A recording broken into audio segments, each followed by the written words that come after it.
បងប្អូននៅមុននេះបន្តិចឃើញថាខាងអូស្មាច់គឺមានការទម្លាក់នៅក្របពីដ្រូនបាទដ្រូនគឺឆ្វែចុះឆ្វែឡើងទម្លាក់ផុងផានមិនទាន់ស្ងាត់ទេនេះបើយើងយោងតាមប្រភពច្បាស់ការពីមន្ត្រីកងរាជវាហាត់ដែលប្រចាំការនៅឯច្រកអូស្មាច់ផ្ទាល់តែម្ដងរីឯក្រុងសំរោងគឺយើងនៅទីនេះគឺស្ដាប់ឮនៅសូរគ្រាប់បាទទម្លាក់ឮសូរមួយដដែលទេតែវាមានទៅហើយក៏វាមានមកដូចគ្នា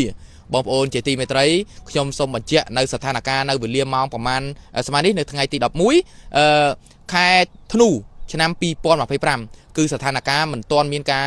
ស្ងៀមស្ងាត់ទេគឺនៅតែបន្តឮនៅតែបន្តមាននៅក្របផ្លោងទៅផ្លោងមកផ្លោងទៅផ្លោងមកពីសំណាក់យោធាថៃរីឯកម្ពុជាយើងក៏មិននៅស្ងៀមអោបដៃមើលដែរក៏បានធ្វើការប្រាសិទ្ធការពីខ្លួននិងទប់ទល់បកទៅវិញ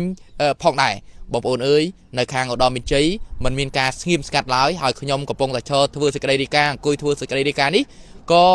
អាចនឹងកំពុងតែរៀបទៅរកកន្លែងដែលមានសុវត្ថិភាពជាងនេះហើយដោយសារតែនៅកន្លែងទៅនេះវាអាចនឹងមានហានិភ័យទី1អាចនឹងត្រូនវាចាប់អំពីគោលដៅផ្សេងអញ្ចឹងទៅអញ្ចឹងខ្ញុំអាចនឹងដូរទិសដៅនៅពេលបន្តិចទៀតអញ្ចឹងសូមបងប្អូនមេត្តាយោគយល់ខ្ញុំបាទមាសសារ៉ារហ័សនាមមាត់រហ័សសម្លេងត្រង់ក៏សូមបញ្ចប់នៅសេចក្តីរាយការណ៍ជូនពុកម៉ែបងប្អូនតែប៉ុណ្្នឹងសូមអរគុណ